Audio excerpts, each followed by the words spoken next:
Assalamualaikum warahmatullahi wabarakatuh. Salam bertemu kembali dalam mata kuliah otonomi daerah bersama saya Imam Trika Sohadi selaku dosen pengampu.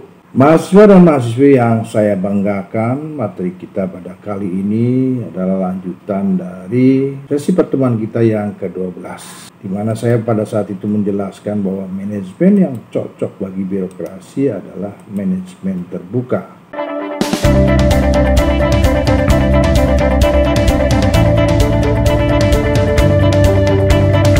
Seperti kita ketahui bahwa jumlah organisasi, dinas, dan badan di daerah tidak sama di setiap daerah. Hal tersebut disesuaikan dengan kemampuan keuangan daerah dan kepentingan strategis daerah. Untuk efisiensi pelaksanaan birokrasi, pemerintah dimungkinkan untuk menggabungkan kewenangan yang sejenis atau serumpun dalam satu dinas atau perangkat daerah saja. Ketentuan lebih lanjut mengenai struktur organisasi daerah diatur dalam peraturan pemerintah dan menteri dalam negeri. Selanjutnya adalah aspek manajemen. Kalau berbicara masalah aspek manajemen tentu berkaitan dengan kepemimpinan atau leadership. Bagaimana manajemen yang baik yang harus diterapkan oleh kepala daerah dan level-level manajer di bawahnya. Banyak pendapat yang menyatakan harus demokratis.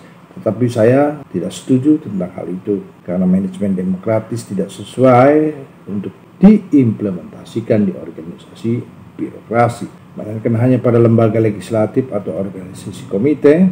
Dan manajemen yang baik untuk organisasi birokrasi adalah open management. Ini sesuai dengan prinsip-prinsip penyelenggaraan pemerintah yang baik atau good governance, yaitu transparan, equitable, responsif, dan berkeadilan. Manajemen terbuka sangat cocok diaplikasikan dalam sistem desentralisasi saat ini, di mana kepala daerah harus mampu menyerap aspirasi masyarakat dalam menyusun rencana pembangunan, serta dengan keterbukaan juga akan tercipta sistem pengawasan internal yang baik untuk melaksanakan amanat yang diberikan oleh masyarakat. Bisa dibayangkan jika pelaksanaan kegiatan kepemerintahan dilakukan dengan sistem manajemen tertutup atau paternalistik manajemen, maka akan menimbulkan resistensi masyarakat dan berujung kepada kerugian pemimpin dan masyarakat itu sendiri. Jadi kesimpulannya adalah organisasi dan manajemen pemerintahan yang baik bukan berdasarkan kepada besarnya struktur organisasi dalam sistem komando yang ketat, tetapi kepada kesesuaian antara jabatan dan bidang tugas, atau disebut juga organisasi berbasis kinerja. Demikian juga dengan sistem manajemen yang diterapkan bukan manajemen demokratis, tapi manajemen terbuka dengan memperhatikan kearifan lokal atau local wisdom. Adapun faktor yang mempengaruhi penyelenggaraan pemerintah daerah, setidaknya ada 4 hal, yaitu kemampuan institusi pelaksana, hubungan-hubungan antara institusi pelaksana atau koordinasi, yang ketiga adalah ketersediaan sumber daya, yang keempat adalah lingkungan institusi pelaksana. Yang dimaksud dengan institusi pelaksana adalah internal birokrasi, mulai dari kepala daerah dan aparaturnya, dan ada beberapa kemampuan yang harus dimiliki oleh pelaksana. Yang pertama adalah kemampuan menginventarisasi masalah di masyarakat. Masalah-masalah tersebut merupakan masalah pembangunan daerah, dan kemampuan ini sangat penting untuk menyusun RPJPD, RPJMD, dan RKPD. Jadi semestinya sebelum menetapkan visi misinya, seorang calon kepala daerah harus terlebih dahulu memiliki referensi permasalahan pembangunan di daerahnya, karena visi dan misi tersebut akan dijabarkan dalam RPJMD dan RKPD sebelum diimplementasikan dalam program DPA SKPD.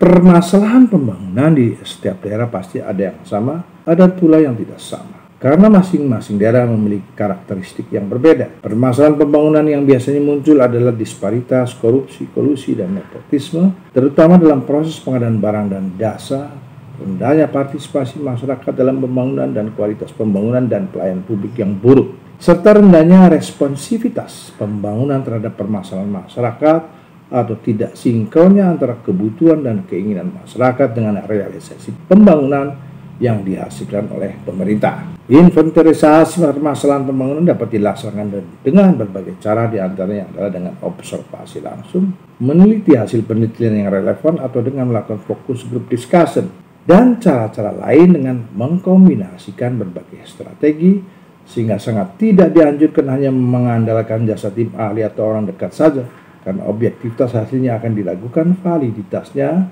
bahkan cenderung bias. Yang kedua adalah kemampuan membuat perencanaan pembangunan. Kemampuan mengidentifikasi pembangunan di daerah sangat penting guna menunjang kemampuan selanjutnya, yaitu mampu membuat perencanaan pembangunan. Perencanaan pembangunan dimaksud adalah bukan hanya retorika yang dipaksakan kepada SKPD, melainkan sebuah proses yang sistematis dan komprehensif. Maka perencanaan pembangunan harus didasarkan kepada ketersediaan data yang valid dan relevan untuk dijabarkan dalam RPJMD dan RKPD. Ketersediaan data yang valid dan relevan tersebut dimulai dari proses pertama, yaitu kemampuan menginventarisir permasalahan pembangunan. Membuat perencanaan pembangunan yang baik adalah dengan mengikuti prosedur dan teknik yang dikeluarkan oleh pemerintah melalui Undang-Undang Sistem Perencanaan Pembangunan Nasional, bukan dengan melimpahkan atau memesan dari pihak-pihak terdekat, atau jangan pula mengkopi dokumen perencanaan pembangunan daerah lain.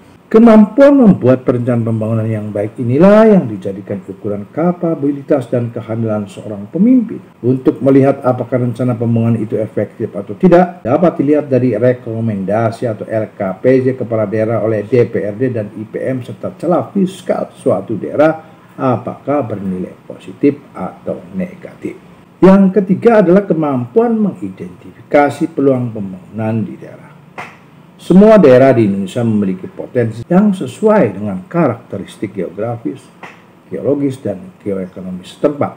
Karakteristik tersebut merupakan suatu potensi yang dapat dijadikan peluang dalam melaksanakan pembangunan, khususnya mengenai Undang-Undang Nomor 23 Tahun 2014 yang mengatur dengan jelas perihal inovasi kepala daerah. Inovasi tersebut ditujukan untuk menciptakan kondisi yang positif untuk perkembangan masyarakat di daerah. Dan kepala daerah yang pasif ditandai dengan hanya mengandalkan sumber pendanaan pembangunan di daerah dari dana perimbangan dari pusat atau DAU, atau DAK, atau DBH, pajak, dan migas. Sementara kepala daerah yang inovatif selalu berusaha mencari peluang untuk meningkatkan celah fiskal yang positif untuk peningkatan kemampuan keuangan daerah dari sektor pajak dan retribusi daerah.